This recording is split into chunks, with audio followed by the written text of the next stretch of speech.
The Cre8tive virus started just like all the others, a familiar sickness like the flu or pneumonia. Only it got much worse. Some people were scared, while others treated it like a joke. But this virus became more than the CDC predicted. The symptoms were mild at first, manifesting as an overactive imagination. Soon, it grew into something much more sinister. The inability to tell reality from the world so vividly, living inside the mind of those infected. They couldn't stop. It started with an idea, and then soon it blossomed into a full-scale Pinterest board art attack. The paint was sold out on every aisle. All of the polymer clay? Gone. Poster board, fake flowers, all gone.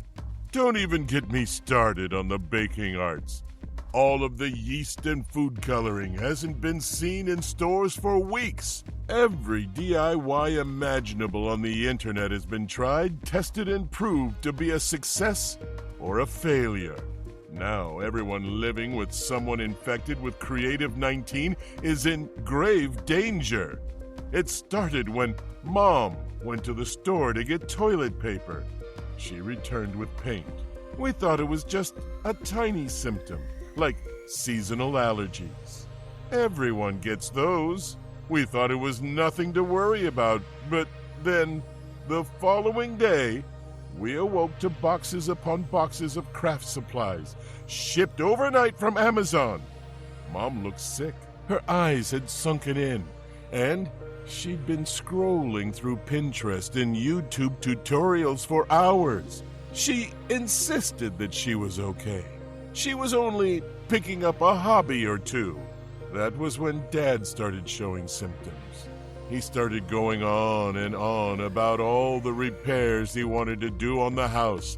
The bathroom needed to be repainted, and he's always wanted to install a koi pond in the backyard. Then your sister caught it. TikTok trends galore. She was a dancing fool.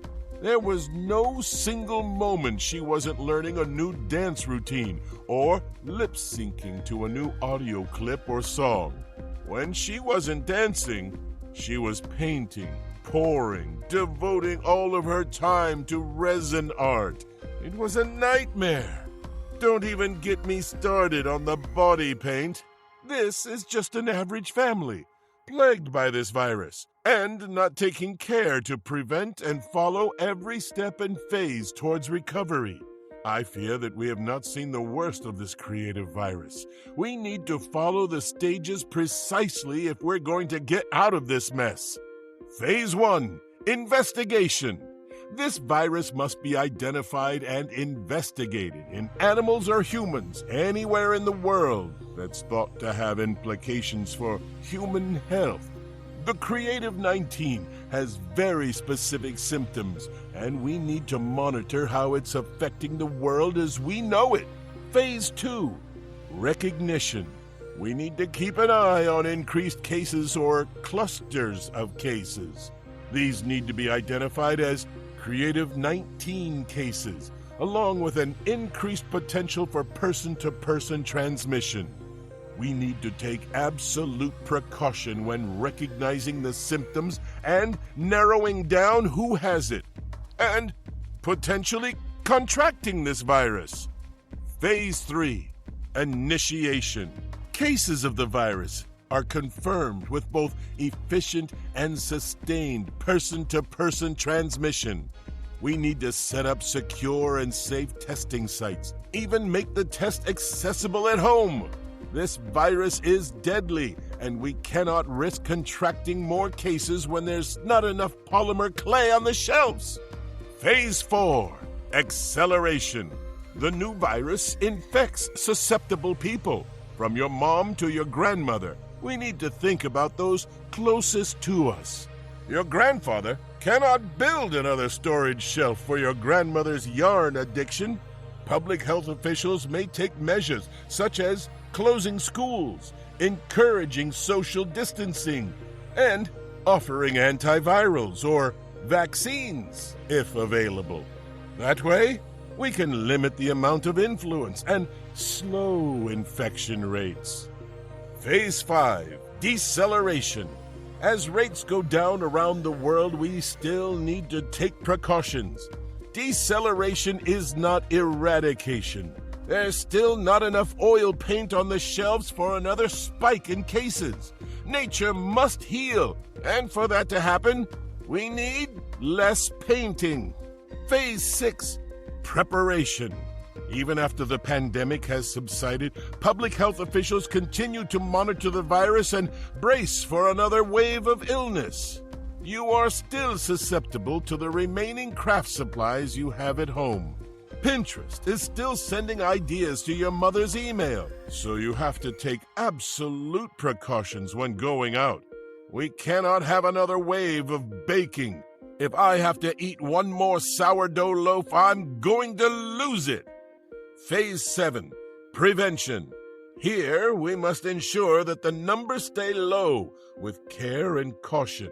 Even though there is no more threat, the wounds from the pandemic are still fresh.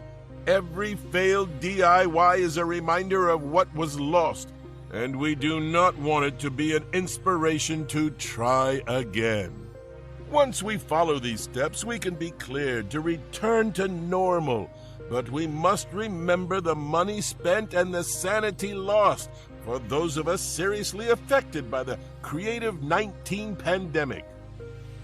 Success! You have followed the steps through each phase flawlessly, without any bumps or temptations to return to your DIY ways.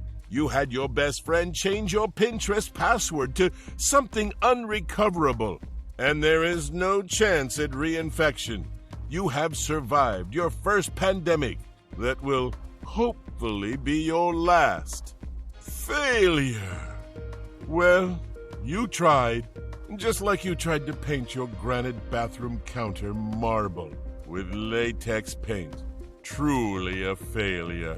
Just like that failed haircut you gave your family. Granted, there really isn't a better time to try fringe, but maybe you should leave the hair art to the professionals. That novel you tried to write, it's just a retelling of a famous 2005 vampire romance novel. Cre8tive was merciless. It's still unknown if you will ever recover.